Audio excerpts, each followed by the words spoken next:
tes tes tes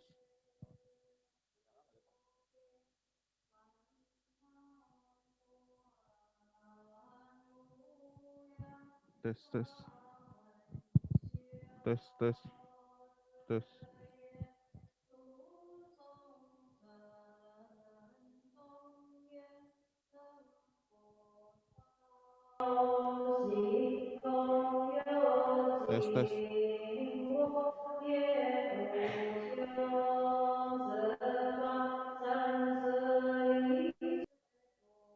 Bentar, materi kalau enggak. Hah?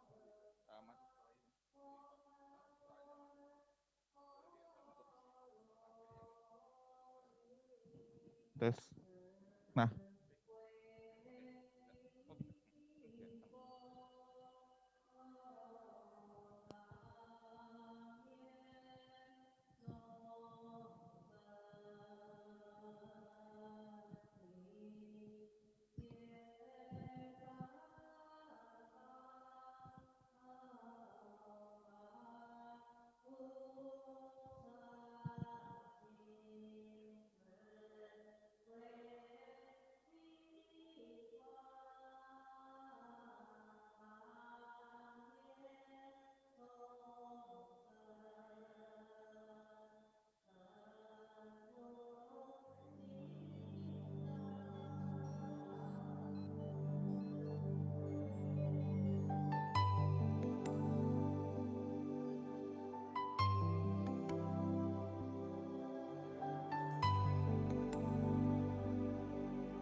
Bila kau telah mengenal Sang Buddha, pastilah kau mengenal ajarannya tentang cinta dan kasihnya yang sungguh sangat indah kepada seluruh isi tes tes dunia. Bila kau telah mengenal tes Sang 1 2 Buddha, tes pastilah kau mengenal ajarannya tes 1 2 tentang perbuatan yang benar dan yang salah. Semua pastilah ada karmanya. Roda kehidupan kan terus berputar sesuai karma yang telah kita perbuat. Bila dirimu ingin hidup damai dan bahagia, hiduplah sesuai dengan ajarannya.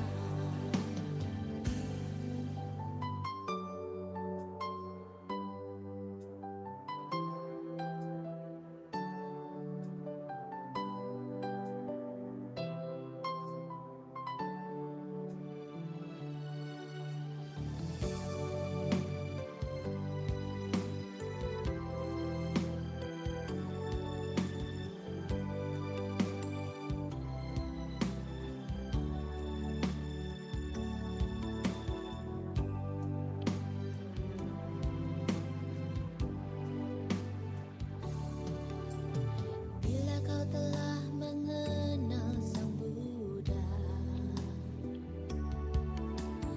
pastilah kau mengenal ajarannya tentang perbuatan yang benar dan yang salah. Semua pastilah ada karmanya. Roda kehidupan kan terus berputar sesuai karma yang telah kita perbuat. Bila dirimu ingin hidup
Namo Sang Hyang Adi Budaya, Namo Buddhaya.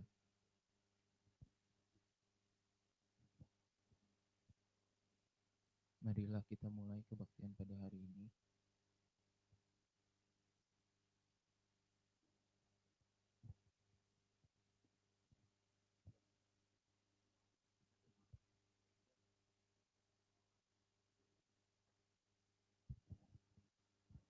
Tes.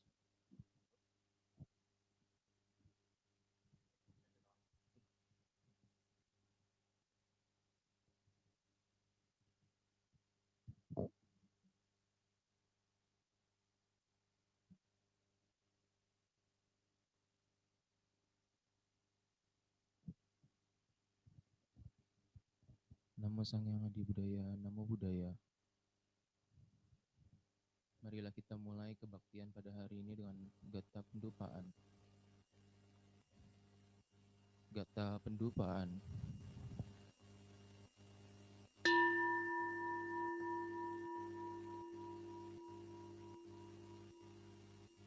Pendupaan mulai menghangat dan menyala, nyala.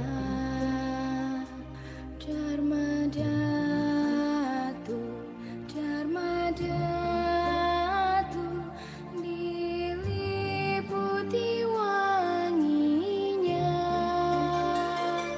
diliputi wanginya, wanginya di hadapan para Buddha yang sedang musyawarah.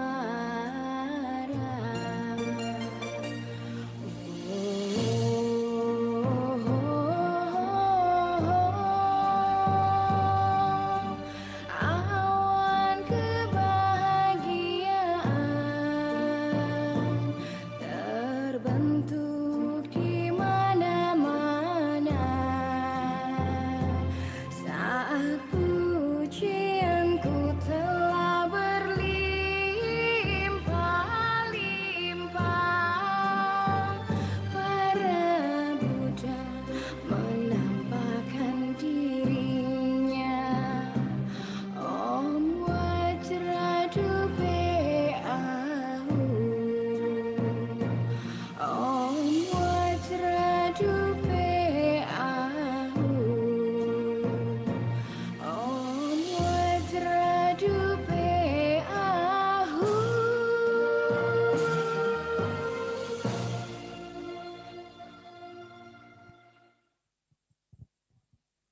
Nama Karagata.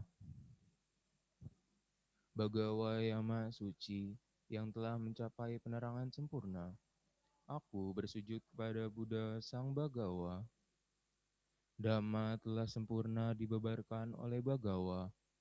Aku bersujud kepada Dhamma.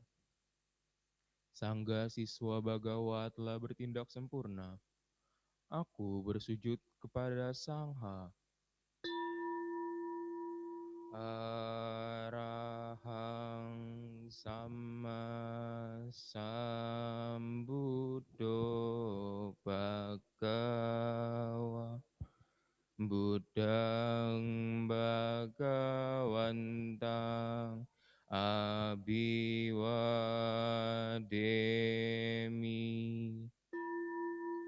Namo Buddhaya.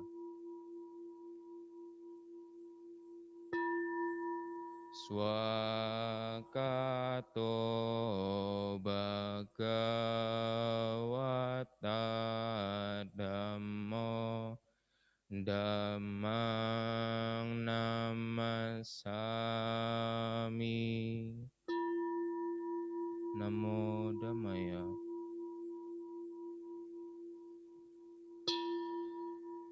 Supatipano Bhagavato Sawaka Sangho Sanghang Namami. Namo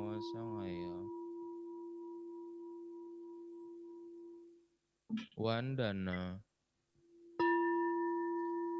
Namo Sangyang Adi Buddhaya. Namo Sangyang Adi Buddhaya. Namo Sangyang Adi Buddhaya. Namo tassa bhagavato arahato samma sambuddhassa. Namo tassa bhagavato arahato samma sambuddhassa. Namo tassa bhagavato arahato samma sambuddhassa. Namo sawe bodhisattvaya mahasattvaya. Namo sabe bodhisattvaya mahasattvaya. Namo sabe bodhisattvaya mahasattvaya. Tisarana. Buddhang saranang gacchami. Dhammang saranang gacchami. Sanghang saranang gacchami. Dutiyampi Buddhang saranang gacchami. Dutiyampi Dhammang saranang gacchami. Dutiyampi Sanghang saranang gacchami. Tatyampi Buddhang saranang gacchami. Tatyampi Dhammang saranang gacchami. Tatyampi Sanghang saranang gacchami. Pancasila. Panatipata.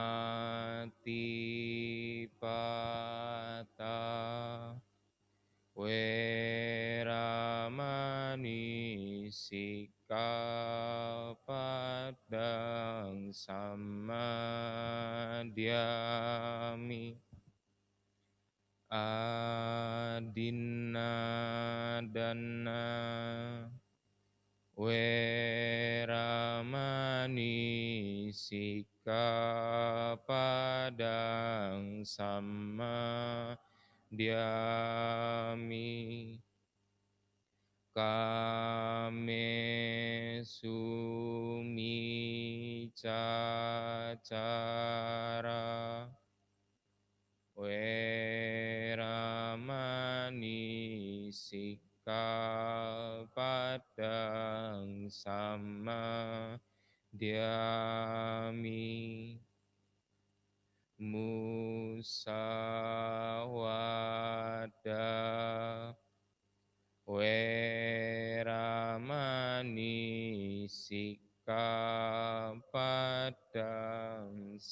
madhyami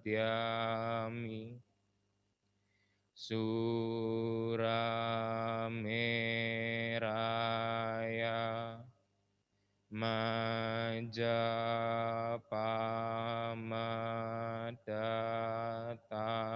Majapahmadana Weramani Sikkhapadang Samadhyami Buddha Nusati Iti piso bhagawa arahang sama sambuddho wijacarana sampanyo sugato lokawidu anuttaro purisa dhammasarati satta dewa manusanang buddho bhagawati Dhammanusati Swakato bhagavata dhammo sanditiko akaliko ehipa siko opana iko pacetang weditabo winyuhiti Sangganusati Supatipano bhagavato sawaka sangho Ujupatipano bhagavato sawaka sangho Nyayapatipano bhagavato sawaka sangho Samicipatipano bhagavato sawaka sangho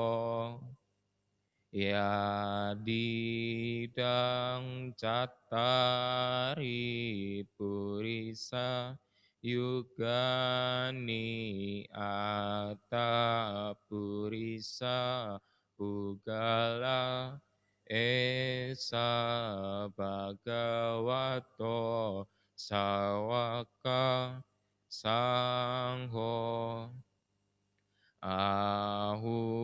Ahuneo pahuneo dakineo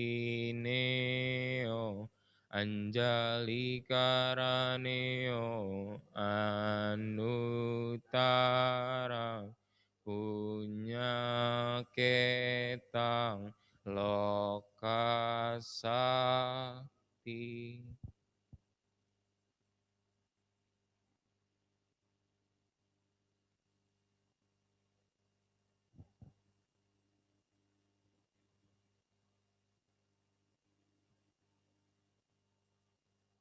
Karaniameta Sutta Araniamata kusalena Yantang santang padang abisa meja Sako uju suju suwaco casamudu anati imani Santu sakoce subaroce apa kicoce salau kauti santindriyo cenipakoce apa gabokulesu ananu gido na cekudang sama care kinci yena winyu pare upawa deyung sukinoa kemino hontu sabe satta bawan tu sukitata yeke cipana butati tasawa tawarawa anawa sesa digawaye mahantawa manjima rasaka anukatula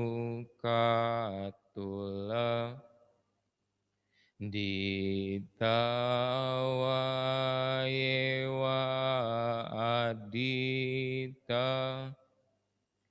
ye cedure wasanti awidure Butawa sambawe siwa sabe satta bawan tu sukitata na paro parang nikubeta nanti maneta katancinang kinci biarosana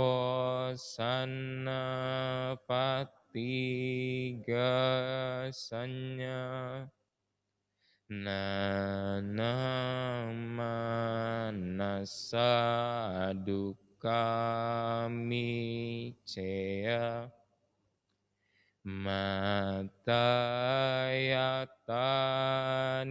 matayataniang putang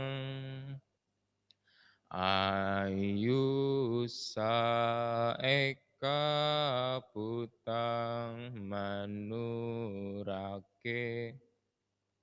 ewang pisababutesu manasambawaye aparimana metanca sabalokasmi manasambawaye aparimana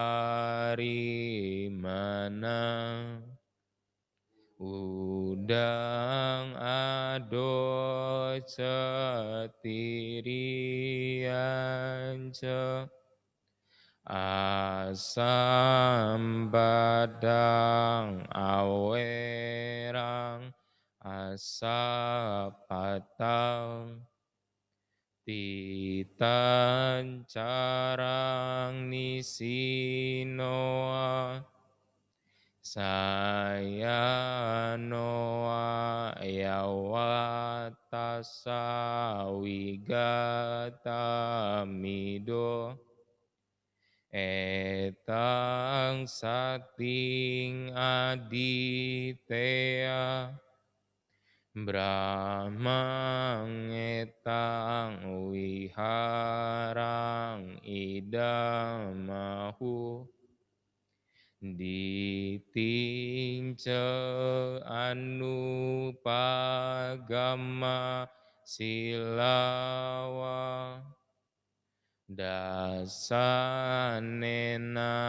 sampano kame suine agedang nahi jatu gabaseyang punaretiti.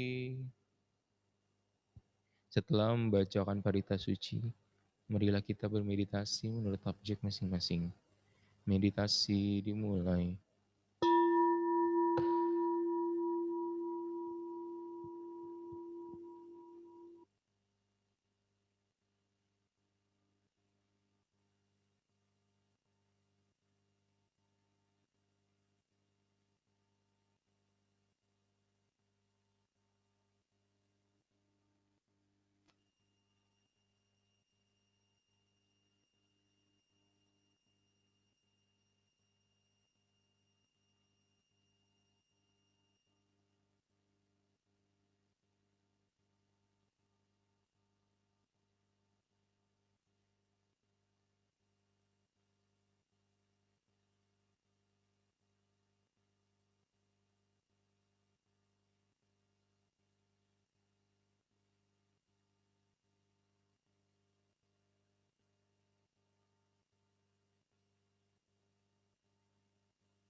Sabe sata bawantu sukitata. Semoga semua makhluk hidup berbahagia. Sadu, sadu, sadu. Setelah membaca parita suci dan melaksanakan meditasi, marilah kita mendengarkan sharing Dharma yang pada hari ini akan dibawakan oleh Romo Jim. Romo, waktu dan tempat kami persilakan.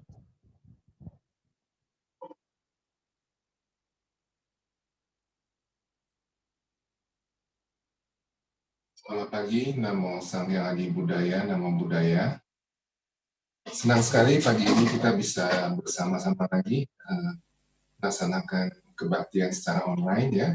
Dan kemudian juga setelah kita membacakan parita-parita suci, dan kemudian kita juga sudah bermeditasi, maka kita genapi lagi ya kebaikan yang kita perbuat pada hari ini. Nah, kita akan berbagi ya, sharing, dan artinya membahas nanti juga dari peserta boleh bertanya ya apabila ada yang ingin ditanyakan. Nah, hari ini temanya itu aku cemas gitu. Jadi istilahnya kita sebagai manusia itu ya wajar sekali ya kalau bisa cemas, bisa khawatir, ya ada rasa takut ya dan lain-lainnya. Nanti coba kita bahas ya, kita berbagi ya, kita coba dihubungkan ya dengan ajaran Buddha Dharma, perasaan-perasaan seperti itu ya, dan juga nanti kita analisa dalam kehidupan sehari-hari kita ya. Nah, kita ada perasaan seperti itu mengapa timbul dan bagaimana cara mengatasinya. Nah, menurut ajaran Buddha ya, itu rasa gelisah, panik, dan cemas itu dikenal juga itu dengan sebutan ya Buddha ya. Nah, itu juga merupakan salah satu dari 5 rintangan batin. Nah, jadi itu kita bisa lihat di dalam Anguttara Nikaya, dijelaskan itu ada 4 penyebab timbulnya kecemasan ya, kekhawatiran ya, atau juga kita sering sebut itu ketakutan. Jadi kepanikan ataupun kecemasan ini itu menyebabkan seseorang itu tidak bisa berpikir dengan jernih atau pikirannya itu selalu kacau ya. Nah, mengapa itu timbul? Jadi kalau di dalam Anguttara Nikaya itu sudah dijelaskan ya ada 4 penyebab timbulnya kecemasan. Nah, ini kita pertama-tama kita dilihat dulu ini dari sutta ya, apa yang dikatakan, nanti kemudian kita coba hubungkan ya dengan kejadian sehari-hari kita ya.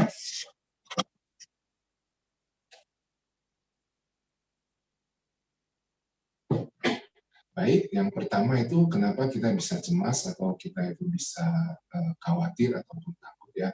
Nah, yang pertama itu dikatakan bahwa kita itu melekat. Nah, itu melekat terhadap kesenangan indera. Nah, apa yang dimaksud dengan kesenangan indera itu adalah kebahagiaan ya. Jadi kita itu ada rasa bahagia dan kita melekat kepada rasa bahagia seperti itu. Nah, jadi rasa bahagia itu bagaimana itu bisa timbul? Nah, itu timbul itu karena kita mengalami kesenangan-kesenangan gitu loh. Nah, dan kita lupa bahwa di balik kesenangan-kesenangan itu ya ada tersimpan ya derita ya. Jadi kalau kita sebut itu ya derita itu ya cemas, khawatir, dan takut. Nah, kita kan takut bahwa kesenangan itu akan berakhir. Nah, kalau kita melekat, nah kita ingin selamanya merasa happy, selamanya merasa senang dan gembira. Nah, tetapi apa yang kita dambakan, yaitu kesenangan-kesenangan duniawi ini, itu adalah hal yang wajar gitu. Nah, seperti ya kita inginkan memiliki rumah yang bagus ya, memiliki pakaian yang indah, memiliki pasangan yang baik ya. Nah, kemudian juga memiliki kendaraan, mobil yang mewah, yang bagus, yang mahal dan lain-lainnya. Nah, bisa pergi traveling ya ketika liburan dengan keluarga ke tempat-tempat yang jauh, tempat-tempat yang indah, itu semua adalah hal-hal yang wajar.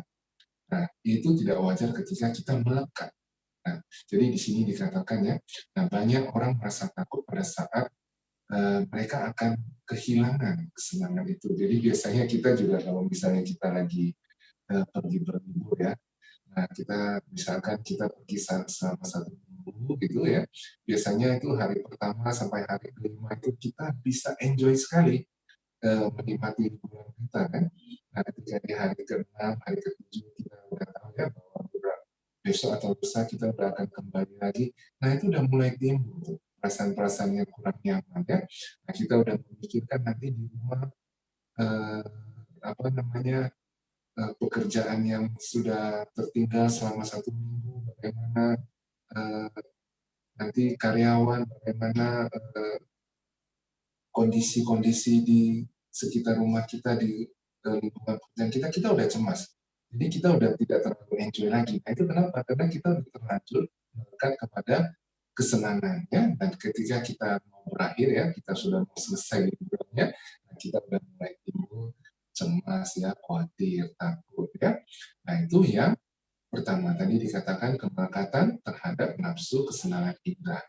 Nah itu kalau kita lihat di dalam anggota realikaya. Nah kemudian yang kedua dikatakan itu kemelekatan terhadap tubuh. Ya, jadi kemelekatan terhadap tubuh itu adalah kita selalu ingin memiliki tubuh yang sehat, ya, kemudian penampilan yang baik. Ya. Nah sehingga banyak wanita yang melakukan operasi plastik sampai jauh-jauh ke Korea, ya, menghabiskan begitu banyak dana dan lain-lain itu ya karena kemelekatan terhadap tubuh. Nah ingin tubuh yang kelihatan, yang istilahnya orang memandang itu bagus ya, cakep ya, ganteng, tinggi, langsing ya, dan lain sebagainya. Nah, tetapi kita lupa kan, nah kita itu tubuh kita ini akan berproses ya sesuai sifatnya. Nah kita bisa semakin tua, bertambah usia, nah itu semua akan berubah. Nah kalau kita tidak bisa menerima perubahan tersebut ya, yang terjadi pada tubuh, ya rambut yang nanti menjadi putih, kemudian gigi yang tadi lengkap menjadi berkurang, ya. Nah, kita akan merasa cemas. Nah, dan kita juga akan merasa takut ya ketika hal-hal tersebut muncul di dalam kehidupan kita. Nah, itu kalau yang kedua. Kemudian yang ketiga adalah, nah ini kadang kita itu cemas ya, karena kita itu merasa belum melakukan perbuatan baik dan bermanfaat. Nah ini kita itu kan katakan kadang kita itu bisa merasa sendiri, kita sendiri bisa merasa ya. Jadi perbuatan baik kita itu masih kurang, perbuatan yang bermanfaat kita itu masih kurang ya. Nah, kenapa? Karena hidup kita ini kan ibarat sebuah perjalanan panjang dan jauh. Nah, jika kita telah mempersiapkan bekal ya untuk perjalanan tersebut, kita tidak akan pernah merasa khawatir kekurangan sesuatu di tengah jalan. Nah, demikian pula ya dengan hidup kita ya. Jadi kalau kita sudah memiliki bekal kebajikan yang cukup ya, nah kita udah nggak khawatir lagi ya dengan kehidupan kita. Kita harus yakin nanti kabar-kabar baik kita akan berbuat tepat pada waktunya ya.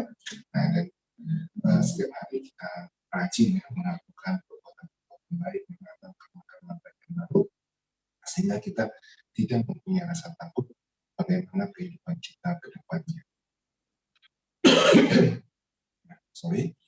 Nah, yang keempat itu adalah kita itu masih memiliki keraguan dan kebingungan tentang damai. Jadi kalau orang yang keyakinannya masih kurang kuat ya, nah walaupun itu sering mendengarkan nama, dia masih akan merasa cemas dan takut. Jadi nanti kalau bisa mengenai hal ini, mengenai keraguan, harus dibahas satu topik tersendiri karena ini juga akan cukup panjang dan cukup banyak hal yang harus dibicarakan. Nah sekarang kalau kita udah tahu tadi itu 4 hal yang menurut ajaran Buddha Dharma ya, yang kita bisa lihat di dalam Anguttara Nikaya yang menyebabkan kita cemas itu adalah kemelekatan terhadap nafsu kesenangan indera, kemelekatan terhadap tubuh, dan kita belum merasa melakukan perbuatan yang baik dan bermanfaat yang cukup. Dan kemudian juga kita masih memiliki keraguan dan kebingungan tentang Dhamma. Nah sekarang coba kita lihat di dalam kehidupan sehari-hari ya. Nah kehidupan sehari-hari itu kita sering sekali merasa cemas. Nah, saya ambil contoh istilahnya menjadi volunteer di wihara. Nah, kalau sebelum pandemi kan istilahnya di wihara itu tetap ada kebaktian ya. Nah, mungkin hari Minggu atau di hari-hari lain ada liaking, ada meditasi dan lain-lain. Nah, untuk mendukung aktivitas-aktivitas seperti itu kan dibutuhkan volunteer ya. Nah, jadi ketika seseorang itu menjadi volunteer, kita juga setelah kita menjadi volunteer, gitu ya, kita juga kadang mendengar atau merasakan gunjingan-gunjingan ya, gunjingan-gunjingan orang lain ya. Nah, jadi misalnya kita baru menjadi volunteer ya, nah dia katakan, baru menjadi volunteer sekarang. Tapi itu istilahnya ketika menyambut umat yang datang nggak pernah tersenyum ya, kok bisa jadi volunteer. Nah kan kita udah cemas, kita udah takut ya, nah omongan-omongan orang seperti itu. Nah, tetapi ketika kita sudah senyum, ya, kita sudah yang umat yang datang itu dengan muka bahagia, senyum, ya. Nah, kita juga masih akan mendengar yang mungkin gunjingan-gunjingan yang berikutnya gitu loh. Nah, nanti mungkin akan dikatakan bahwa dia itu kan tersenyum ya, dia itu menjadi volunteer kan supaya dipuji, supaya dekat dengan anggota monastik, ya, supaya orang kenal dia, nah, dan lain-lain. Jadi kecemasan-kecemasan itu ya sebenarnya itu dari pikiran kita. Ya, kita itu menganalisa apa sih pikiran orang terhadap kita gitu kan ya. Nah, dan kita ingin istilahnya pikiran mereka itu tidak seperti itu. Nah, tetapi hal inilah nanti yang kita akan bahas lebih detail ya. Nah, kita itu tidak bisa mengkondisikan pikiran orang lain ya. Nah, jadi misalnya juga mungkin kadang kita itu contoh yang lain adalah misalnya kita tahu bahwa kenalan kita atau teman kita atau saudara kita, nah ketika mereka ingin melakukan satu hal, ya, misalnya berbisnis atau membuka usaha yang baru, nah kemudian kita datang memberikan masukan-masukan gitu ya. Nah, kadang-kadang mereka nggak bisa terima. Nah, istilahnya mungkin mereka mengatakan bahwa kita itu memberikan masukan-masukan yang negatif sehingga mereka nanti akan khawatir supaya dia tidak memulai usahanya. Nah, dan mereka berkatakan bahwa kita itu ya ingin mereka itu tidak bisa maju dan lain-lain sebagainya. Nah, jadi istilahnya apapun yang kita lakukan itu pasti akan mendapatkan respon yang berbeda-beda. Dan kita itu nggak bisa mengkondisikan bagaimana respon orang terhadap kita. Nah, respon mereka itu adalah tergantung kepada mereka. Nah, jadi yang buat kita itu adalah ketika kita cemas, ya, ketika kita takut, ya, apa sih omongan orang kepada saya? Nah, bagaimana ini sebenarnya niat saya ini baik gitu kan ya, saya mau kasih tahu kepada dia ya, saat ini kalau usaha ini agak sulit karena sekarang semua sudah online ya, nah, orang-orang sudah berbelanja melalui online dan lain-lain. Nah, tetapi kan kita tidak usah berharap bahwa respon semua orang itu akan sama seperti yang kita inginkan. Nah, jadi yang pertama kita jangan inginkan dulu respon dia seperti apa, tapi kita niatkan dulu ya, kita niatkan. Nah, sebenarnya niat kita itu memberitahu kepada dia itu adalah supaya untuk kebaikan dia kan gitu. Nah, tapi kita harus teliti, kita itu harus benar-benar teliti ya. Nah, kadang juga memang bisa jadi ya kita itu memberikan informasi-informasi itu, dan walaupun informasi itu benar ya, tetapi kita masih punya niat nih, punya niat yang kurang benar adalah ya kalau nanti dia sukses gitu loh. Nah, kalau saya kasih masukan-masukan seperti itu, dia kalau dia nggak mulai bisnisnya seperti dia sudah rencanakan ya, nah, berarti kan dia nggak akan mengalami kesuksesan kan seperti itu. Nah, jadi niat kita harus teliti ya ketika kita melakukan sesuatu, ketika kita mengatakan sesuatu, ya kita harus benar-benar teliti niatnya itu apa. Nah, kalau di dalam ajaran Dharma, niat itu adalah benihnya, ya, itulah karmanya, ya. Nah, apa buah yang nanti akan kita petik itu tergantung dari niat. Nah, walaupun kita kadang melakukan satu kesalahan ya, nah, tetapi kalau tidak ada niat yang buruk di balik perbuatan kita itu, ya, nah, belum tentu dan tidak akan memetik buah karma buruk dari perbuatan kita. Nah, contohnya yang paling sering kita dengar ya, atau misalnya di dalam Dhammapada yang ayat pertama aja pun ya, itu kan ada dikatakan pikiran itu adalah kelopon ya. Nah, kalau cerita di balik itu adalah ketika seorang biku ya, nah yang bernama Cakupala, nah dia seorang biku yang buta ya. Nah, Kemudian ketika dia berjalan pada malam hari kembali ke bukitnya, dia tidak melihat banyak serangga di jalan yang dia lewati ya, sehingga dia itu menginjak dan mengakibatkan banyak serangga-serangga yang mati. Nah, artinya kan itu sudah melanggar sila pertama kan, artinya sudah melakukan pembunuhan.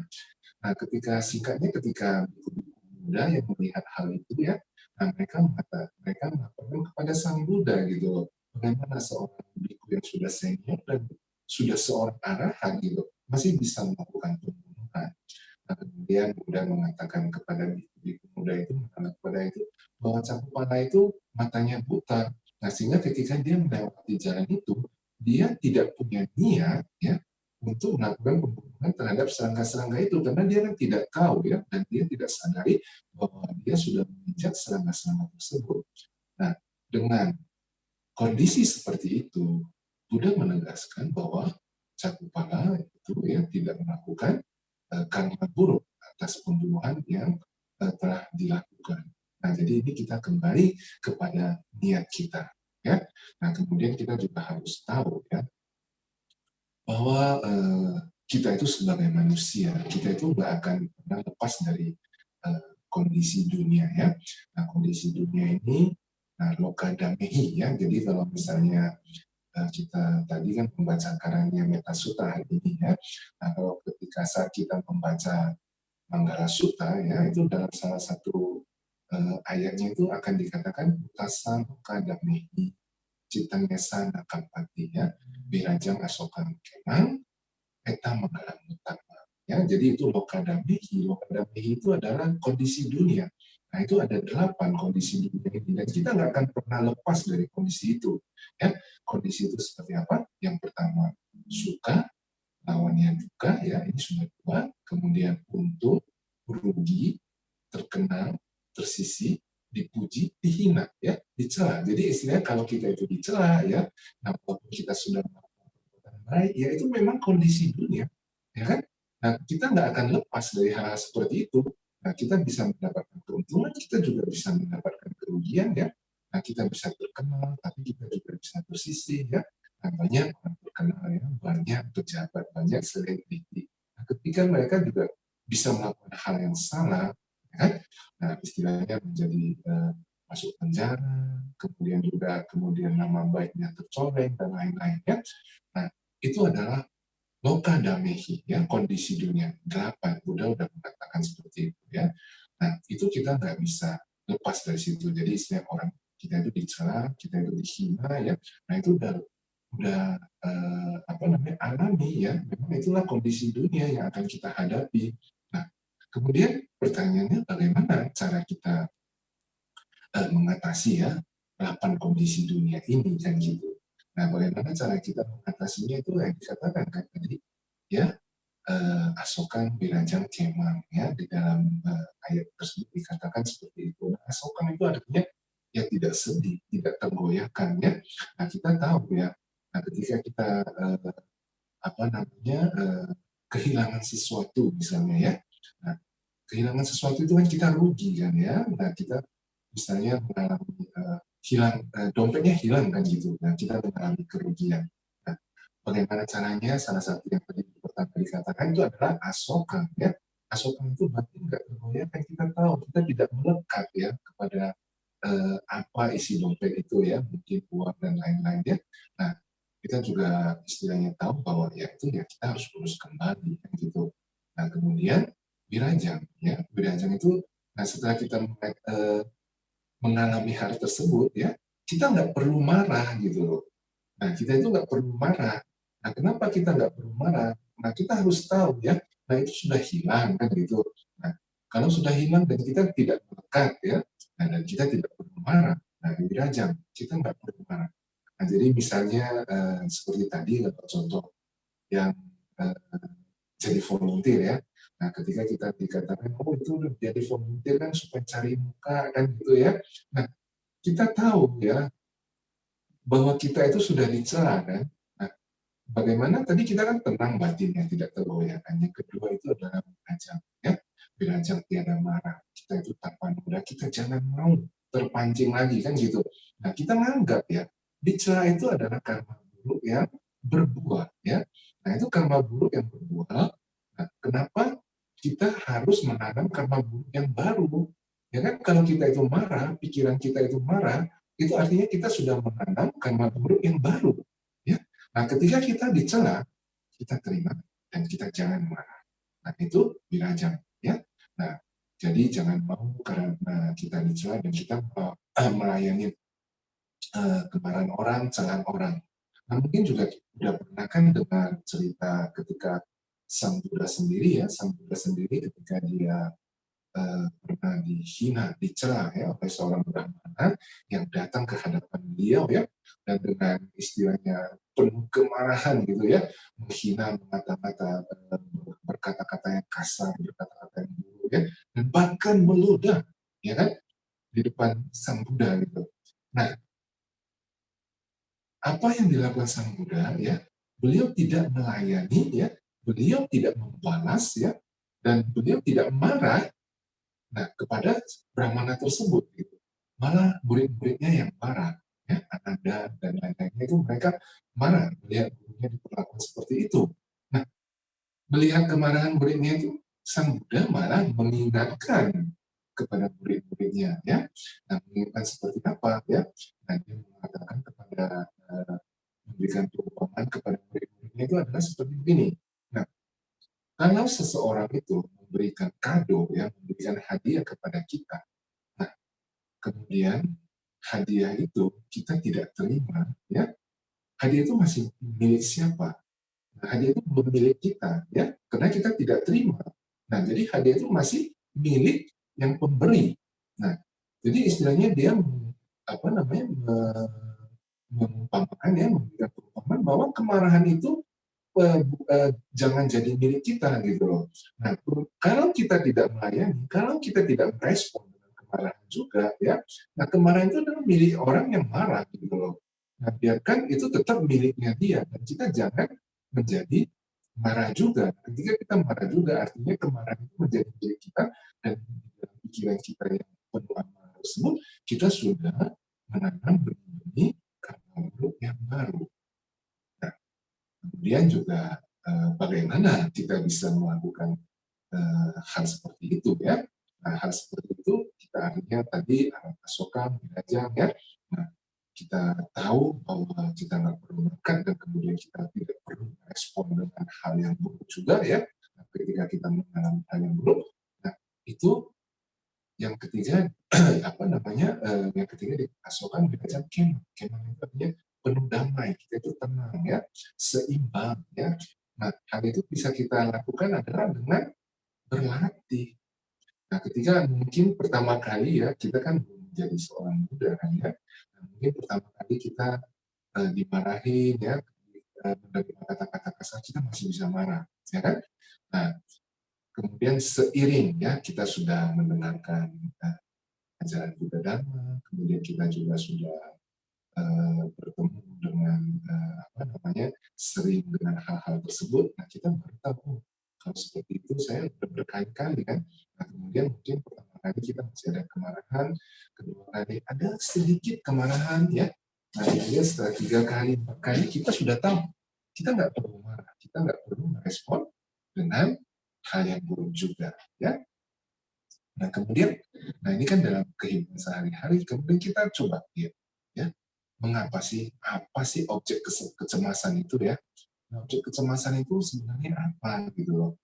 Nah, objek kecemasan itu sebenarnya adalah pertama itu karena kita tidak tahu ya hal-hal yang tidak pasti ya. Objek yang bisa membuat kita cemas itu adalah hal-hal yang tidak pasti. Nah, contohnya apa? Contohnya itu adalah masa depan ya. Apa yang akan terjadi setelah ini, saat ini ya, itu artinya ke depannya itu seperti apa. Nah, kan kadang kita itu cemas ya, wah ini COVID ini kapan berakhir kan gitu ya. Nah, nanti bagaimana ya akibatnya terhadap bisnis ya, dunia bisnis, kemudian kalau bisnis itu jelek, bagaimana ya nanti kita itu kebutuhan kita, anak-anak mau sekolah, anak-anak mau kuliah dan lain-lain. Nah, itu adalah hal-hal yang tidak pasti. Dan kita sering cemas kepada hal-hal yang tidak pasti. Kita sering takut kepada hal-hal yang tidak pasti. Ya. Nah, itu sebenarnya objek yang kecemasan kita. Nah, contohnya saya ingin bertanya, banyak sekali ya orang itu kalau ditanya itu takut sama hantu kan gitu. Nah, sebenarnya orang yang takut sama hantu itu pernah nggak sih ketemu sama hantu gitu loh? Ya kan? Nah sebenarnya itu kan istilahnya dia takut sama hantu gitu. Nah pertanyaannya adalah pernah ketemu nggak sama hantu? Ya kan? Nah dia itu kan cuman baca ya, cuman lihat dari istilahnya dari buku gitu ya, dengar cerita orang, dengar eh, penggambaran-penggambaran acara-acara di TV gitu kan. Hasilnya dia sendiri udah ketakutan. Nah, tapi sebenarnya itu hal yang tidak pasti. Belum pernah ketemu kok takut kan gitu. Nah, harusnya itu kita itu lebih takut kepada orang jahat gitu ya. Nah, orang jahat itu ada di mana-mana. Tapi kita itu umumnya takut kepada hal yang tidak pasti dan hal yang kita tidak belum ketemukan ya. Nah, kemudian juga misalnya orang-orang muda ya. Nah, yang masih kuliah dan lain-lain itu cemas kan. Dia itu cemas sekali, wah nanti ujian seperti apa. Ya, nanti kalau ketika sedang menyusun skripsi, harus mempertahankan skripsi, ada sidang skripsi dan lain-lain, itu selalu cemas. Nah, hal-hal yang cemas seperti itu eh, timbulnya kenapa? Karena dia tidak tahu hasilnya nanti itu seperti apa. Itu masih di masa depan gitu loh. Nah, bagaimana supaya kita tidak cemas kepada hal yang akan datang? Nah, yang pertama ya kita harus tahu dulu ya. Nah, misalnya kalau seorang mahasiswa ya ketika dia mau ujian, nah, dan dia sudah belajar dengan baik ya, dan dia sudah tahu bahwa dia sudah menguasai semua materinya, nah dia nggak akan cemas, malah dia pengen ujian gitu loh, ingin membuktikan bahwa dia itu bisa gitu kan. Nah, coba kita lihat ya anak-anak yang pintar itu, yang sudah belajar, yang sudah mempersiapkan diri itu, nah ketika hari-hari ujian itu mereka gembira gitu loh. Nah kenapa? Karena mereka tahu, nah inilah saat dia itu membuktikan bahwa dia sudah bisa, bahwa dia sudah bekerja keras dan lain-lain sebagainya. Nah kalau orang yang artinya tanpa persiapan, ya, nah itu tadi salah satu di dalam antara kayaknya kan ragu ya, bimbang atas perbuatan-perbuatan baik yang sudah kita lakukan. Nah, jadi ini juga sama. Kita juga ragu ya, kita sudah belajar cukup nggak nih? Gitu kan? Sudah belajar sudah berbuat kebaikan yang cukup nggak nih untuk supaya kedepannya itu bisa mendapatkan hal-hal yang baik. Nah, itu salah satunya.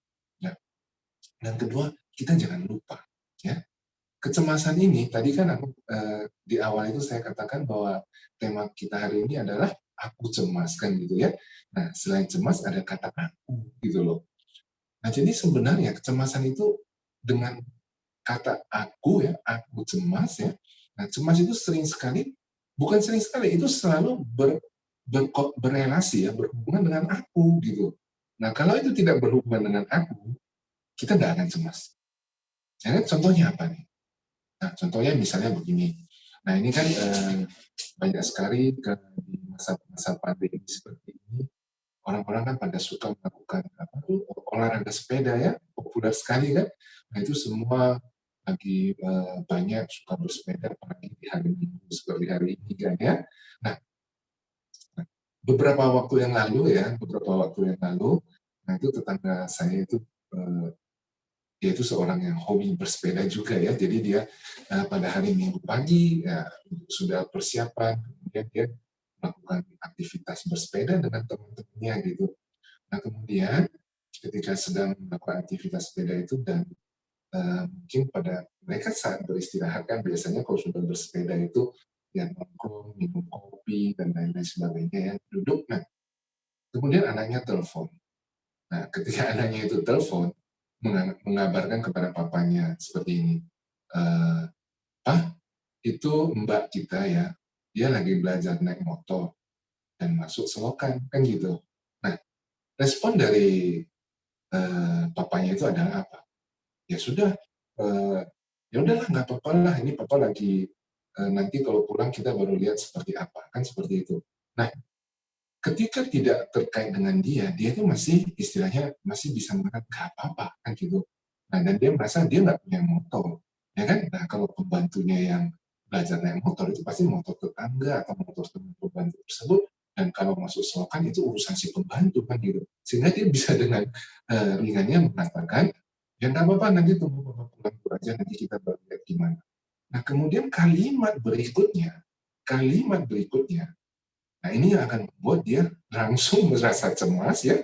Kopi yang di depan dia itu sudah tadinya manis, ini udah merasa pahit banget gitu ya.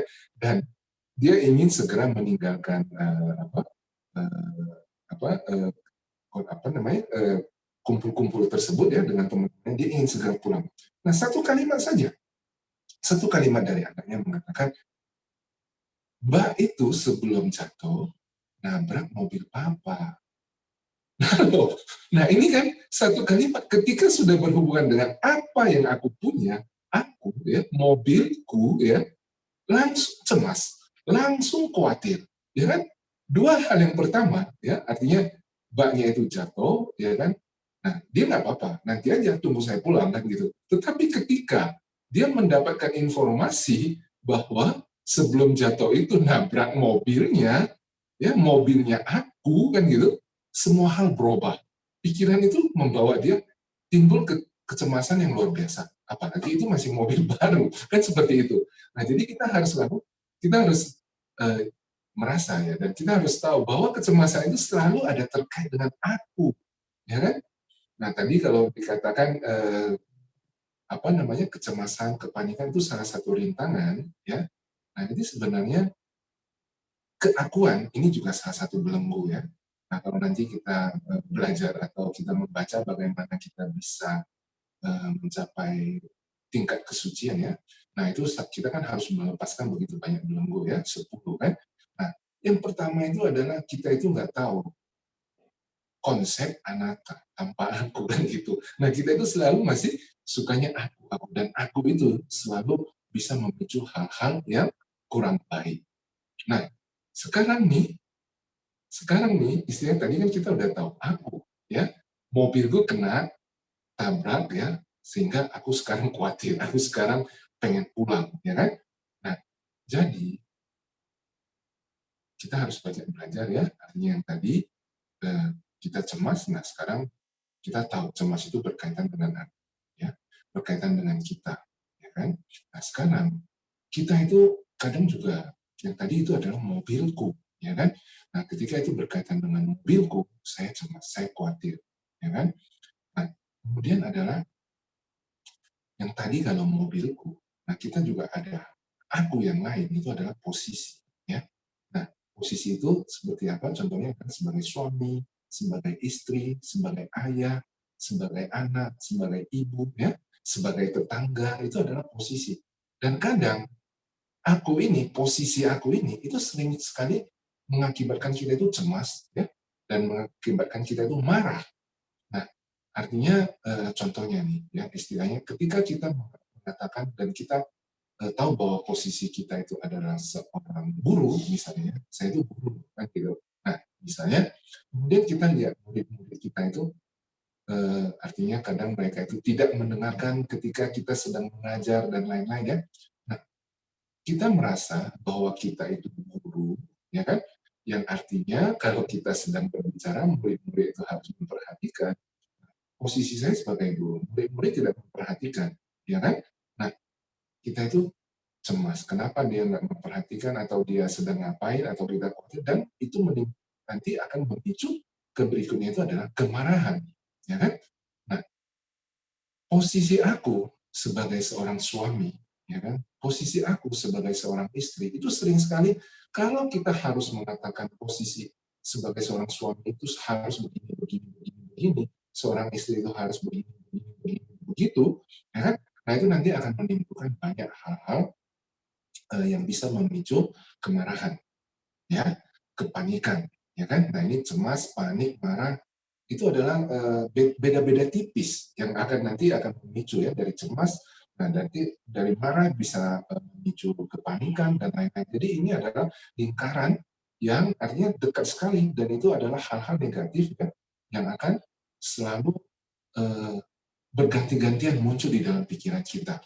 Nah misalkan kalau saya itu aku itu sebagai seorang suami ya, dan saya itu harus merasa kalau saya pulang kantor saya pulang bekerja ya, istri itu harus menyiapkan makanan yang artinya sudah tersedia. Jadi saya sudah dalam kondisi lapar, nggak usah menunggu lagi ya, nggak usah harus mengambil handphone, pesan makanan, pencet sana, pencet sini, tunggu GrabFood ya, atau tunggu Gojek ya yang ngirim makanan. Nah kita pengennya, saya suami loh, ya kan, posisinya seperti sebagai suami, kamu istri loh, kamu harus siapin makanan, saya udah bekerja loh, ya kan. Nah ini posisi-posisi ini kadang membuat kita itu eh, arogan, ya kan?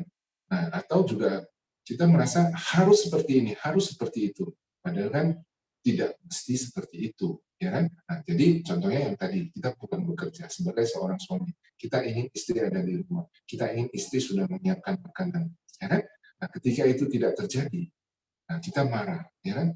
Apa sih kerjaan kamu sebagai seorang istri dan lain-lain kan seperti itu, ya?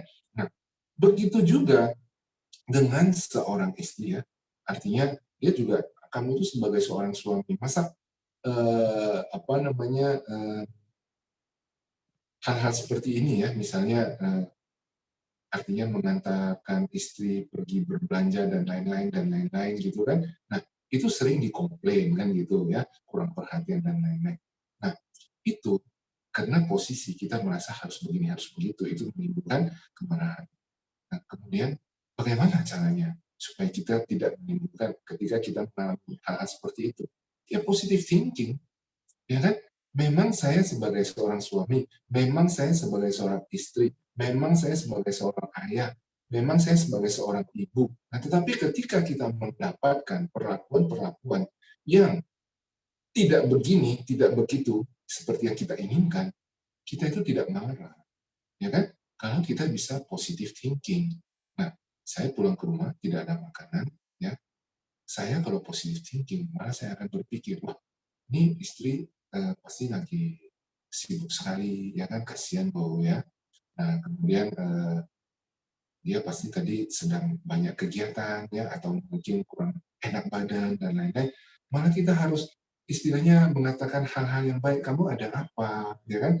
Nah, kenapa hari ini kamu nggak masak dan lain-lain sebagainya kan? Nah, begitu juga sebagai seorang ayah, seorang ibu ya. Nah, kadang saya sebagai seorang ayah ya. Nah, ini saya punya putra yang sudah menginjak usia dewasa kan gitu ya. Nah, dan kami sering sekali bercanda kan gitu.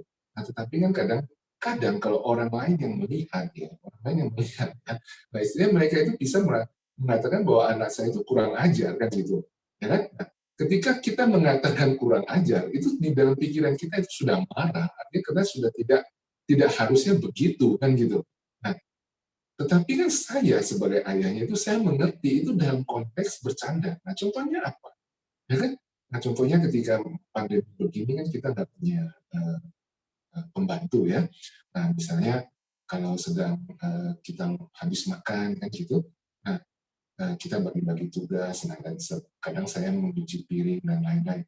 Nah, ketika dia mau bantu cuci piring ke belakang, saya katakan kepada dia, oh udah selesai kok, piringnya semua udah bersih kan gitu. Nah, jawaban dia apa? Jawaban dia itu adalah mengatakan, wah pantas lah kamu itu Dedi itu ya papa itu saya gaji ya untuk cuci piring itu bagus gitu bisa begitu. Nah orang lain yang mendengarkan kalimat seperti itu kan pasti mengatakan anak itu kurang ajar kan gitu. Nah tetapi kalau kita positive thinking ya kan, nah kita mengatakan wah itu papa dan anaknya itu bisa bercanda loh, bisa berbagi istilahnya walaupun sedang capek walaupun sedang bekerja mereka masih bisa saling mendukung dengan kalimat-kalimat yang membuat tertawa ya, artinya kondisi seperti itu, ya kan?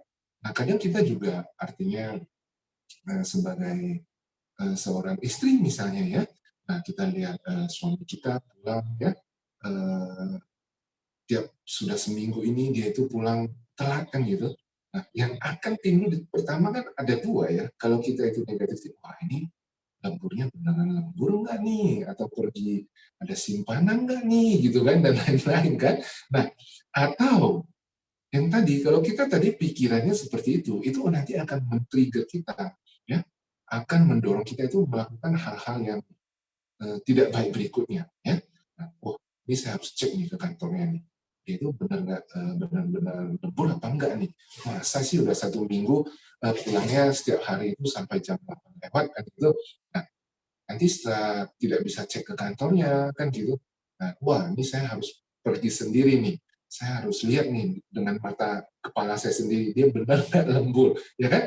Nah, hal-hal seperti ini ketika itu tidak dilakukan dia akan marah, dia akan diem ya kepada pasangannya, kepada suaminya dan lain, dan itu akan memicu hal-hal buruk yang berikutnya. Tetapi kalau dia bisa positive thinking ya, nah dia itu cemas kenapa suaminya itu setiap selama seminggu ini pulang jam 8, diawali dulu dengan cara berpikir yang positif. Ya, dia bisa merasa, oh, mungkin lagi banyak pekerjaan nih, banyak proyek nih, ya kan? Nah, sehingga suaminya harus lembur ya selama 1 minggu ini. Nah, ketika itu yang timbul di dalam pemikirannya, itu juga akan memicu tindakan-tindakan yang positif, ya kan? Nah, dia tahu suaminya akan pulang malam, dia sediain sop yang panas, kesukaan suaminya, ya. Nah, kemudian anak-anak disuruh jangan berisik, ya, papanya ingin beristirahat. Nah, hal-hal ini kan nanti akan menimbulkan hal-hal yang baik berikutnya. Ya. Nah, suami yang mendapat perlakuan seperti itu kan pasti, wah istri saya baik sekali, dia tahu bahwa saya ini sedang banyak kerjaan. Ya. Nah, dia tahu bagaimana mengatur anak-anak supaya saya bisa lebih nyaman bekerja. Nah, ini kan positive thinking, itu kan adalah eh, akan memicu hal-hal yang baik berikutnya. Nah, jadi kita eh, selalu awali ya, kalau ada kecemasan timbul, ya jangan negatif thinking dulu, ya kita positif thinking dulu. Oke, nah itu tadi kan kita sudah bahas mengenai objek ya. Objeknya itu adalah yang pertama itu hal yang tidak pasti, ya kan? Nah itu orang-orang yang muda, yang dewasa, yang tua itu selalu bisa ada yang dia cemaskan ke depannya itu seperti apa kan gitu.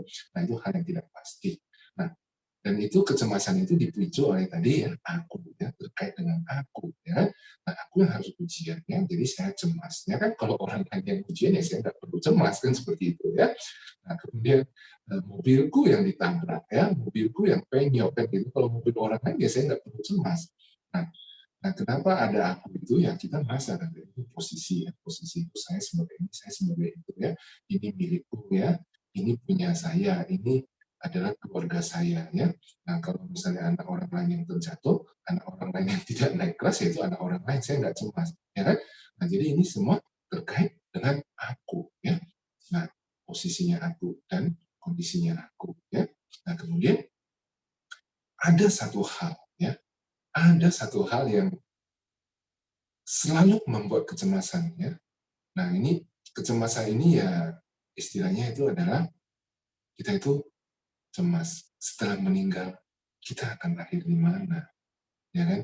Apalagi seperti usia saya yang sudah di atas 50, ya kan? Yang artinya kita sudah menghabiskan lebih dari separuh usia kita kan gitu. Nah kita sudah mulai berpikir, ya kan nanti ini ke depannya ini saya ini nanti kalau setelah meninggal itu gimana ya? Nah, bagaimana ya tahap-tahap orang meninggal itu seperti apa ya? Sakit nggak ya? Nah, nanti itu adalah salah satu kecemasan yang sangat alami. Nah, ketika itu kita melakukan, ketika kita mengalami kecemasan seperti itu, nah itu artinya ketika kita banyak mendengarkan ajaran Buddha Dharma, ketika kita sering membaca eh, buku-buku Dharma, ya kita akan mendapatkan informasi yang cukup, ya, sehingga kita nggak perlu cemas, ya kan? Nah, kita itu sebagai umat Buddha kita tahu ya, nanti setelah kehidupan yang ini ada kehidupan yang berikutnya. Nah, dan kita akan menuju ke kehidupan berikutnya itu yang kehidupan yang lebih baik, ya kan? Nah, bagaimana caranya, ya kan? Bagaimana kita bisa terlahir di surga, ya? Semua orang kan ingin terlahir di surga, ya kan? Nah, kalau ketika kita bertanya, ya bagaimana cara terlahir di surga, ya? Nah, ingin terlahir di surga, ya kita kan tadinya cemas nih, ya kita cemas ke depannya seperti apa. Nah kalau setelah meninggal seperti apa. Nah kita tahu ternyata setelah meninggal menurut ajaran Buddha Dharma kita akan ke kehidupan berikutnya ya. Kehidupan berikutnya itu ya kan. Nah itu ada kehidupan alam neraka ya pasti orang nggak mau ya kan. alam binatang, ya. Siapa yang mau alam binatang, ya? Alam peta, apalagi alam peta yang tidak ada batas usianya, ya kan?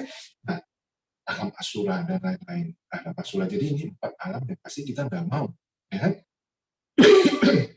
Nah, kita ingin selalu pasti ke yang baik, ya. Terakhir menjadi manusia kembali, kan gitu. Nah, kalau ditanya banyak yang menginginkan terakhir menjadi manusia kembali, kan saya suka bertanya kepada mereka, kenapa ingin terakhir jadi manusia kembali, kan gitu, ya kan? Nah, ini satu pertanyaan buat saya gitu. Kenapa? Nah, kita ini manusia toh sekarang ini gitu loh. Apa sih bedanya nanti kalau lahir sekali lagi kan gitu kan? Nah, kita saat ini adalah manusia. Kenapa kita ingin lahir lagi sebagai manusia? Ya kan? Nah, jadi kalau mendapatkan jawaban-jawaban yang detail seperti itu, yang memang nanti kalau saya terakhir kembali sebagai manusia, saya ingin merealisasi nibbana, kan gitu, ya, bisa mencapai pencerahan sempurna, kan seperti itu. Itu yang diinginkan sebagai manusia. Nah, pertanyaannya adalah, emang sekarang nggak bisa? Emang kita sekarang kan sebagai manusia, emang kita nggak bisa merealisasi nibbana pada saat ini? Nah, banyak orang yang merasa sulit loh merealisasi nibbana, kan gitu ya. Nah, ini nanti kita bahas agak di belakang ya. Nah, sekarang misalnya pertanyaan kedua itu adalah bukan pertanyaan. Keinginan kedua itu adalah kalau tadi terlahir sebagai manusia setelah meninggal, keinginan yang berikutnya itu adalah terlahir di surga gitu loh. Nah, kita sebagai umat Buddha kan kita tahu ya, kita punya alam surga ya. Dan alam surga itu selalu dikatakan indah ya, semuanya serba ada, serba lengkap kan. Nah, kehidupan di sana itu luar biasa. Nah, kita ingin terlahir di surga. Nah, sebagai umat Buddha, bagaimana cara supaya bisa terlahir di surga? Itu gampang, ya kan? Nah, kalau kita dulu ketika sering ke wihara ya, dan kita melakukan kebaktian ya, kan kita selalu membaca Pancasila. Tadi kan kita juga membaca Pancasila kan? Nah, tetapi karena kita hanya melakukan pembacaan Pancasila, nah, kalau misalnya kita ketika kebaktian di wihara dan ketika pada saat itu ada anggota sangga, ada anggota monastik, nah ketika kita membacakan Pancasila, nah setelah kita membacakan Pancasila, nah beliau akan menjawab ya, nah dengan bahasa Pali, dan kalau saya terjemahkan itu adalah seperti ini. Ini adalah 5 perhatian sila. Dengan melaksanakan sila, itu akan mencapai alam bahagia. Dengan melaksanakan sila, diperoleh kekayaan. Dengan melaksanakan sila, tercapai padamnya kilesa, realisasi nibbana. Oleh karena itu, laksanakanlah sila dengan sempurna. Nah, itu kan yang dijawab oleh anggota sangga. Kita bisa lihat. Jadi dengan melaksanakan sila, kita itu bisa mencapai alam bahagia yang kita inginkan tadi. Terlahir di surga, kan gitu. Nah, itu benar apa enggak gitu loh. Nah, masa sih dengan begitu gampangnya kita udah bisa terlahir di alam surga, kan seperti itu. Nah, coba kita lihat Dhammapada 224 ya. Di Dhammapada 224 itu Buddha itu mengatakan ya, membabarkan baik-baik seperti berikut ya. Hendaknya orang berbicara benar. Hendaknya orang tidak marah. Hendaknya orang memberi walaupun sedikit kepada mereka yang membutuhkan. Dengan 3 cara ini, orang dapat pergi ke hadapan para dewa. Nah, maksudnya apa? Kita itu dapat pergi ke hadapan para dewa. Nah, maksudnya yaitu kita bisa terlahir di surga. Ya kan? Nah, hendak berbicara benar, kemudian tidak marah, kemudian memberi sedikit ya kepada mereka yang membutuhkan. Dengan 3 cara ini orang dapat pergi ke hadapan dewa. Nah, boleh dicatat itu di Dhammapada 224. Ya kan? Nah, ini bukan omongan saya, ya. Nah, ini kan artinya dengan melihat hal seperti ini kan mudah. Nah, kenapa Buddha membabarkan baik-baik ini? Nah, kalau kita baca cerita di balik Buddha membabarkan baik-baik ini adalah ketika Moggallana. Pada saat itu Moggallana itu dengan kesaktiannya dia itu pergi ke alam dewa. Nah, ketika dia sampai di alam dewa, dia melihat semua hal-hal yang baik, semua hal-hal yang luar biasa ya, kehidupan-kehidupan yang luar biasa, yang menyenangkan ya, nggak ada yang susah di sana ya. Nah, ketika dia melihat hal seperti itu, dia penasaran dan dia bertanya kepada salah satu dewa ya. Nah, dewa itu mengatakan, ditanya kenapa sih dia itu bisa terlahir di alam dewa itu. Nah, dewa itu mengatakan kepada Moggallana bahwa selama hidupnya dia itu berbicara benar, gitu kan. Nah, dengan berbicara benar itu dia terlahir di alam surga yang sekarang ini, ya. Nah, kemudian dia juga bertemu seorang dewi, ya kan. Nah, yang ada di alam surga tersebut. Kepada dewi tersebut dia juga bertanya, Moggallana juga bertanya, kenapa beliau itu dewi tersebut bisa terlahir? Apa sebabnya dia bisa terlahir di alam surga tersebut? Nah, dewi itu menjawab ya, ketika dia masih di alam manusia, ketika dia masih hidup sebagai manusia, dia itu sebagai seorang apa namanya kalau istilah kita sekarang ini ya pembantu lah ya. Nah, walaupun majikannya itu orang yang kejam ya, suka marah, suka menyiksa, ya kan, suka melakukan apa namanya kekerasan secara fisik, tetapi dia mengatakan walaupun dia mendapatkan perlakuan-perlakuan seperti itu, dia itu tidak pernah marah, ya, apalagi sampai menginginkan ya mencelakakan majikannya tersebut. Nah, karena dia dengan kondisi seperti itu, dia itu bisa terlahir di alam surga. Nah, kemudian Moggallana bertemu dengan seorang dewa lagi dan dia bertanya lagi kepada dewa tersebut, kenapa sih dewa tersebut bisa terlahir di alam surga tersebut?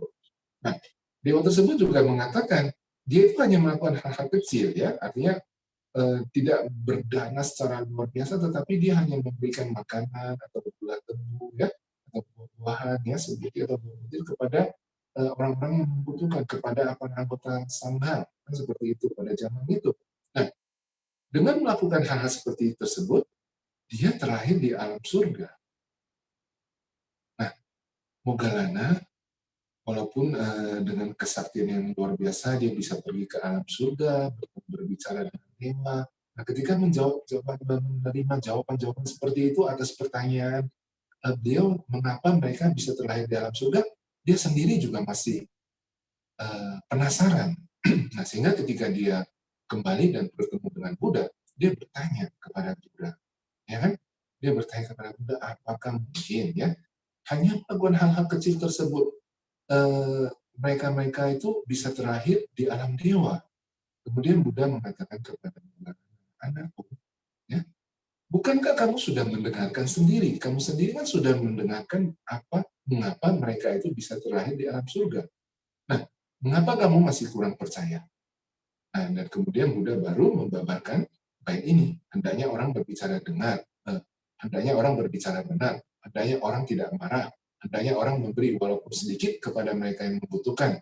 Dengan 3 cara ini, orang dapat pergi ke hadapan para dewa. Ya, jadi kalau kita cemas nanti setelah kehidupan ini kita mau ke surga, ya lakukan hal-hal seperti itu, lakukan silang, laksanakan silang kan gitu, ya. Nah, tetapi pertanyaannya adalah, apakah setelah kita hidup atau terlahir di alam surga sebagai dewa atau sebagai dewi, kita nggak perlu cemas lagi, ya kan? Nah, saya katakan kita perlu cemas, malah harus lebih cemas lagi gitu loh, ya kan? Karena terlahir di alam dewa itu bukan jaminan, karena di sana pun masih ada usianya, ya. Nah, istilahnya di semua alam-alam dewa, alam Brahma, malah istilahnya yang begitu, kalau di alam Brahma tertentu itu bisa sampai berkalpa-kalpa, ya, bisa sampai bertemu dengan beberapa Buddha, ya kan? Nah, kalau di alam dewa yang paling rendah ya, satu Maharajika, nah istilahnya ada kemungkinan bertemu dengan Buddha dan Buddha berikutnya, kan cukup lama kehidupan seperti itu. Tetapi kita harus tahu, kehidupan seperti itu pun akan berakhir. Jadi itu nggak abadi, akan berakhir juga. Jadi kita tetap harus cemas kalau hanya sekedar terlahir di alam surga gitu. Nah, kenapa kita harus cemas? Ya kan, kalau sudah terlahir di alam surga, apakah aman?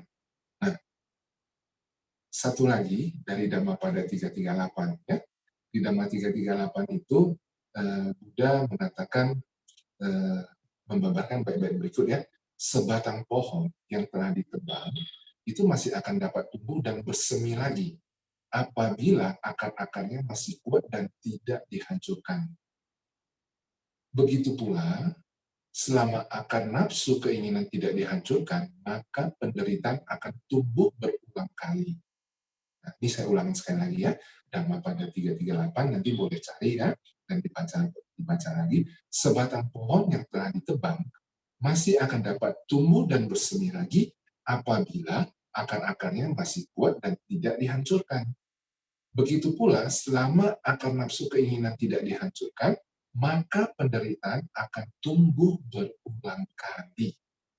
Nah, kenapa sampai Buddha membabarkan baik-baik yang tadi? Nah, karena ini menjelaskan kepada kita bahwa kehidupan di alam surga, kehidupan di alam Brahma itu tidak abadi, tidak kekal. Nah, dan ada kemungkinan itu kita jatuh lagi ke kehidupan yang sebenarnya kita tidak inginkan, kita semua tidak inginkan, ya. Nah, ceritanya seperti ini.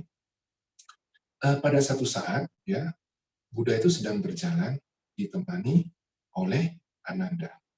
Nah, ketika sedang berjalan itu, beliau melihat seekor babi betina di pinggir jalan. Nah, kemudian ketika beliau melihat babi betina tersebut, beliau tersenyum. Nah, kalau Buddha itu tersenyum, itu ada maknanya. Nah, tetapi pada saat itu, Ananda yang melihat senyuman itu tidak langsung bertanya kepada Buddha. Nah, setelah mereka sampai di kutinya, ya, nah pada kesempatan itu, Ananda baru bertanya kepada Sang Buddha, Guru, kenapa tadi ketika melihat seekor babi betina di pinggir jalan itu, Guru tersenyum, kan seperti itu. Kemudian Buddha menjelaskan kepada Ananda, dia mengatakan demikian. Babi betina yang tadi kita lihat di pinggir jalan, itu sebelumnya itu adalah seekor ayam betina. Nah, seekor ayam betina itu di zaman kapan? Itu di zaman Buddha Kakusanda. Bayangin ya, Buddha Kakusanda itu masih ada Buddha berikutnya loh sebelum Buddha Siddhartha gitu. Jadi kan udah cukup lama. Nah, ketika di zaman Buddha Kakusanda, dia itu seekor ayam betina. Tapi karena karma baiknya, dia itu tinggal ya dekat dapur wihara. Nah, karena dia tinggal dekat dapur wihara, dia bisa mendengarkan parita-parita yang dibacakan oleh para anggota sangha, ya rutin ya. Nah, karena di wihara dan mendengarkan parita-parita suci, beliau itu terlahir menjadi seorang putri. Nah, ketika dia terlahir menjadi seorang putri, karena karma baiknya yang berbuah, dia itu meningkat lagi ya. Nah, dia itu terlahir di alam Brahma. Mengapa dia bisa terlahir di alam Brahma? Dan terlahir di alam Brahma itu karena ketika dia seorang putri, dia itu sebagai seorang manusia biasa ya. Nah, ketika dia melakukan yang rutin ya, artinya ketika dia sedang membuang kotoran dan dia merasa kotoran itu begitu kotor, jijik dan terdiri dari apa, dia merenungkan ya. Dia merenungkan hal itu, berarti kita itu nanti setelah kehidupan ini kita akan kembali lagi menjadi tanah ya, daging-daging yang tadi indah ya, muka-muka yang tadi ganteng, cakep itu nanti akan dimakan oleh cacing dan lain-lain sebagainya dan berubah menjadi kotoran kembali. Nah, dia merenungkan hal tersebut dan dengan merenungkan hal tersebut dia rajin bermeditasi. Nah, karena rajin bermeditasi dan sampai tingkat jana-jana tertentu, beliau berhasil dilahirkan di alam Brahma. Nah, di alam Brahma itu kan cukup lama, ya. Nah, ketika di alam Brahma itu karena tidak punya fisik, ya, nah, tidak bisa melakukan hal-hal baik, berdana, bermeditasi dan lain-lain. Jadi artinya apa? Itu hanya menghabiskan karma-karma baiknya, menghabiskan karma-karma baik dan tidak bisa menimbun, ya, menanamkan benih-benih karma baik yang baru. Nah, sehingga dari alam Brahma di zaman Buddha Kakusanda sampai karma baiknya itu habis ya di alam Brahma dan terlahir menjadi babi betina yang tadi Buddha dan Ananda lihat di pinggir jalan. Bayangin, ya kan? Sudah bermeditasi mencapai alam Brahma, nah tapi ketika karma baiknya itu semua hilang, bisa terlahir lagi menjadi seekor babi, bisa terlahir di alam binatang. Nah, jadi artinya kan itu tidak kekal. Ya. Nah, jadi bagaimana kita supaya tidak cemas lagi? Supaya kita tidak cemas lagi, ya kita harus mencapai tingkat kesucian. Nah, tapi untuk mencapai tingkat kesucian, kalau kita bahas di sini, nanti sampai jam 12 juga nggak selesai. Oke, nah, untuk mencapai tingkat kesucian nanti kita akan bahas kalau ada waktu ya di sesi-sesi yang berikutnya. Nah, mungkin sampai di sini sebelum saya tutup ya, artinya apakah dari peserta ada yang mau bertanya atau ada yang mau berbagi?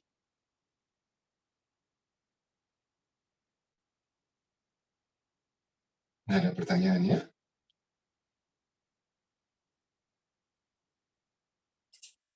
Nah, kalau memang tidak ada pertanyaan, nah jadi istilahnya tadi kita sudah awali di dalam Anutara Nikaya, kita tahu apa penyebab kecemasan, kemudian kita juga sudah membahas kejadian sehari-hari ya, dan bagaimana caranya kita supaya tidak cemas, dan yang tadi terakhir ya, kalau setelah meninggal kita itu masih cemas kemana, kita sebagai umat Buddha kita ingin lahir di dalam surga kapan ya kan.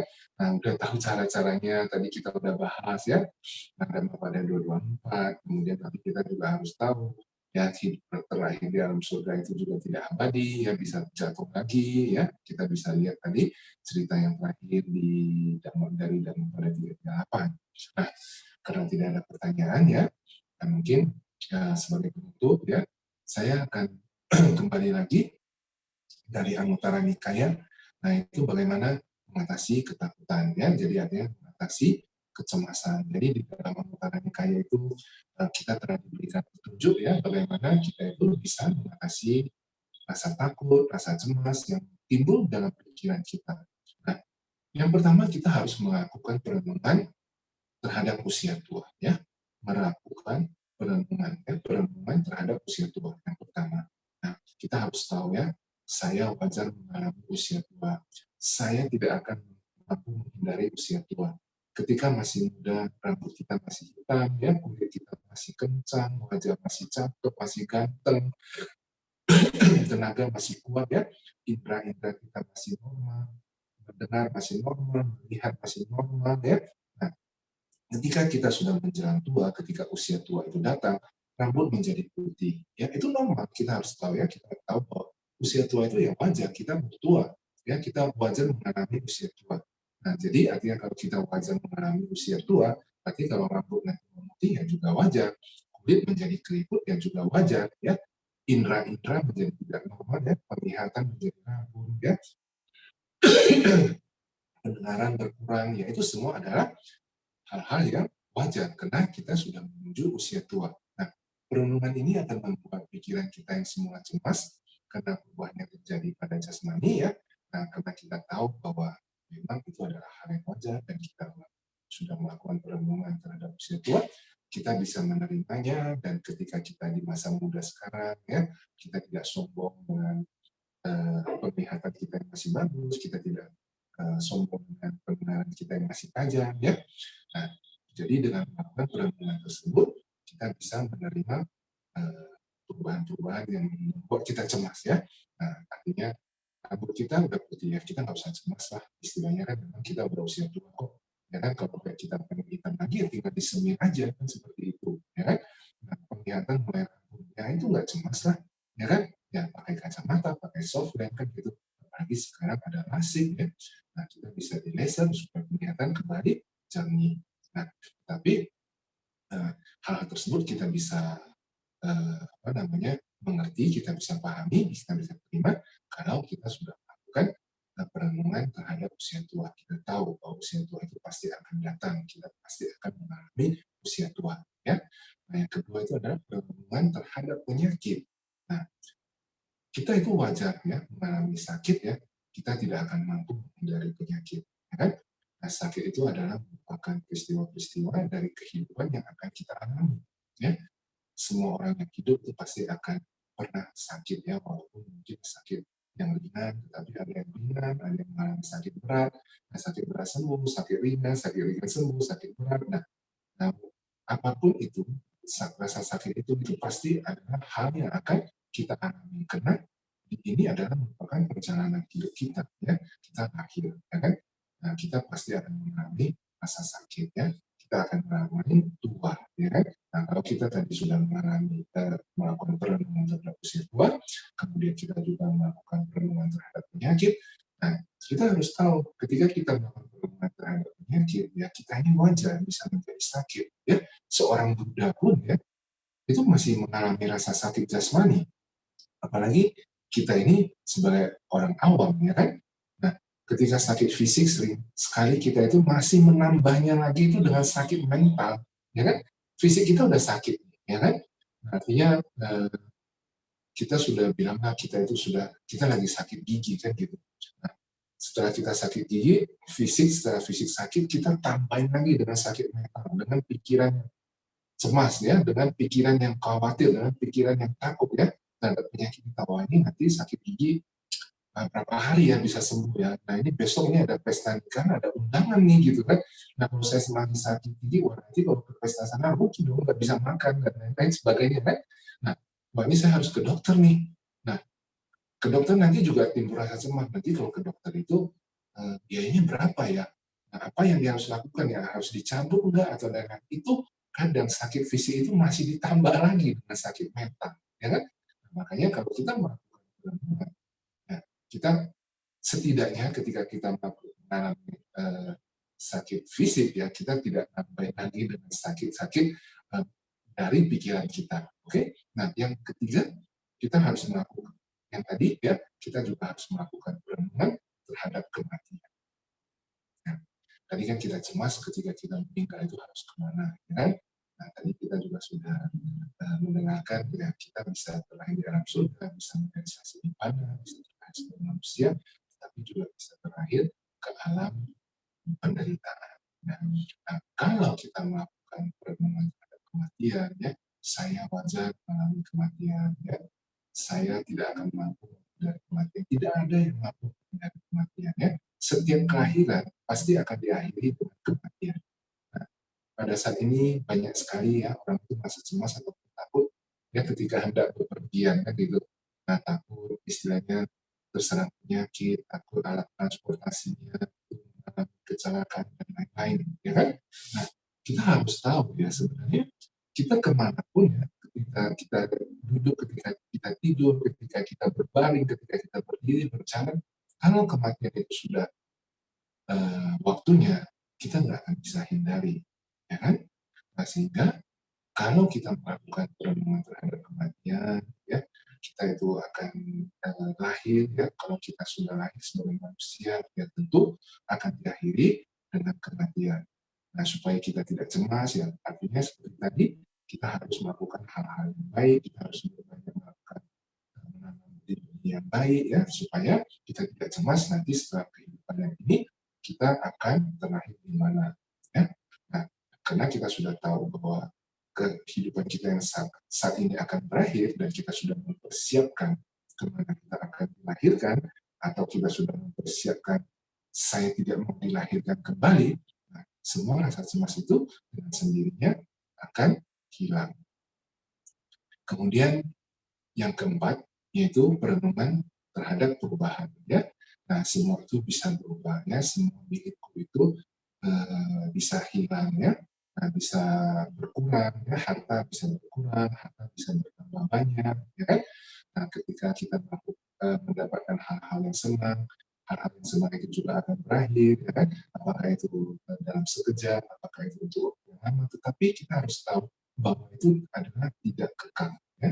Kita memiliki orang tua, kita memiliki pasangan, suami, istri, ya, anak, sanak saudara, famili, teman-teman. Nah, pada satu saat pasti akan bisa, ya, karena usia, ya kan, karena tempat tinggal, nah, artinya pindah ke tempat lain, ya kan, tentu akan berpisah juga, ya kan. Nah, karena usia, nah, salah satu meninggal, ya tentu akan berpisah juga. Nah, kalau kita memahami bahwa itu semua adalah anicca, ya kan, pasti akan berubah. Nah, kita bisa terima.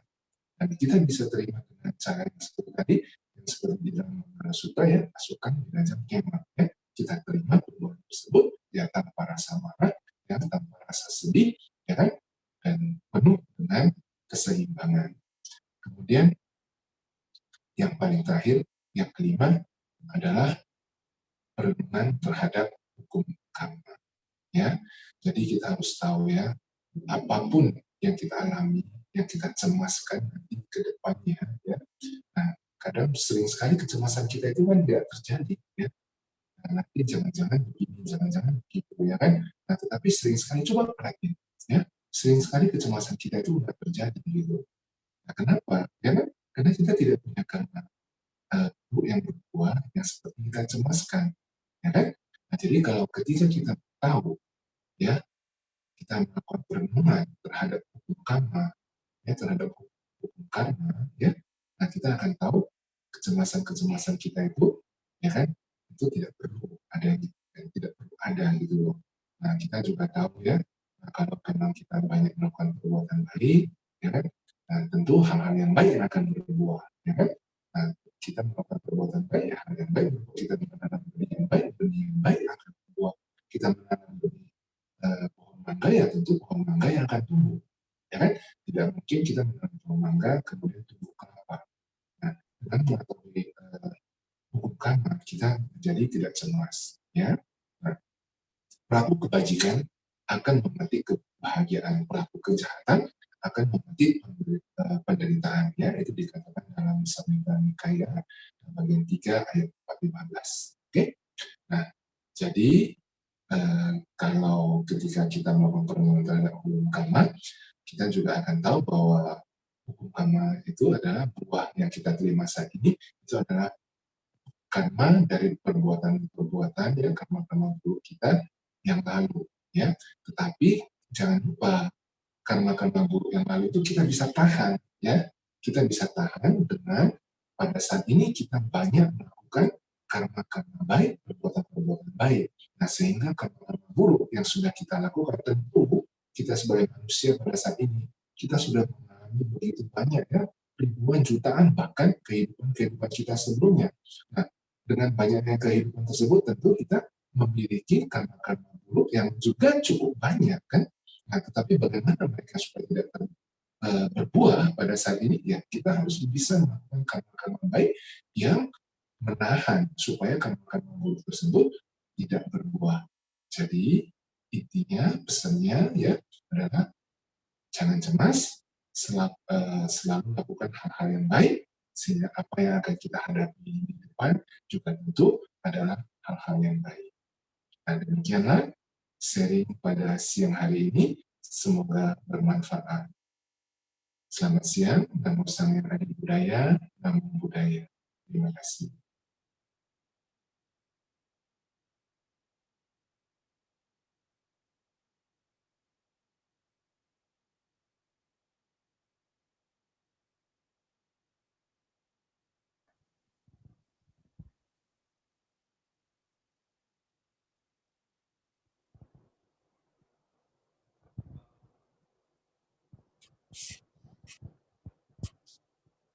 Namo Buddhaya Romo. Terima kasih atas sharing damai yang sudah dilakukan pada hari ini. Semoga bermanfaat bagi kita semua dalam kehidupan sehari-hari. Selanjutnya marilah kita melanjutkan pembacaan Parita Suci dengan nama Karagata.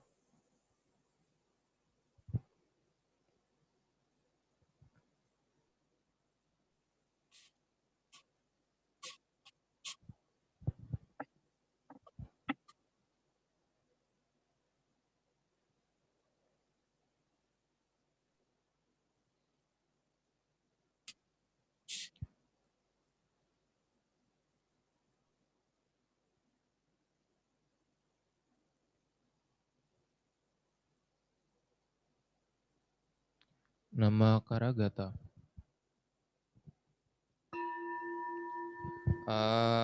Arahang Samma Sambuddho Bhagava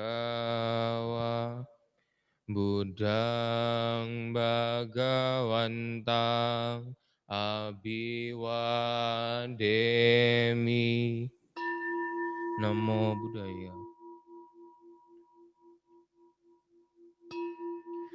Swakato Bhagavata Dhammo Dhammang namasami. Namo Dhammaya.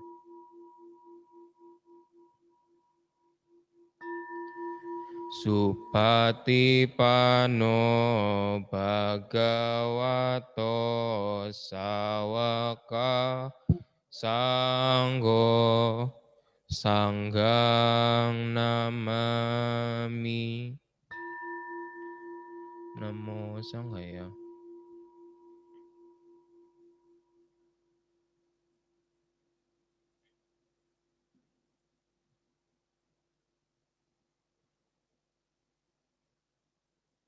Selanjutnya, marilah kita melimpahkan jasa. Gata pelimpahan jasa.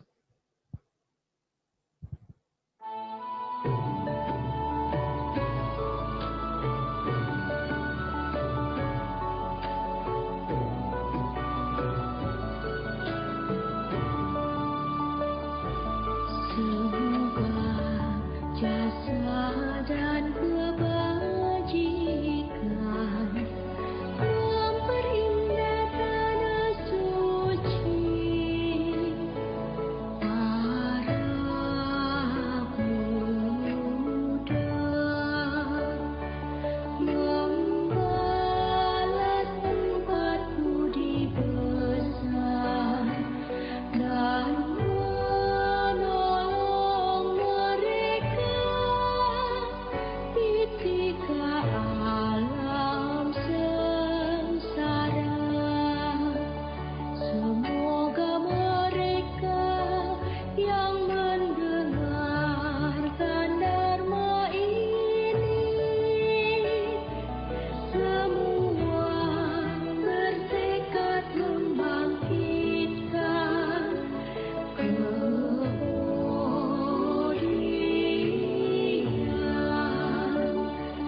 sampai di akhir kehidupan ini bersama-sama lahir di alam bahagia.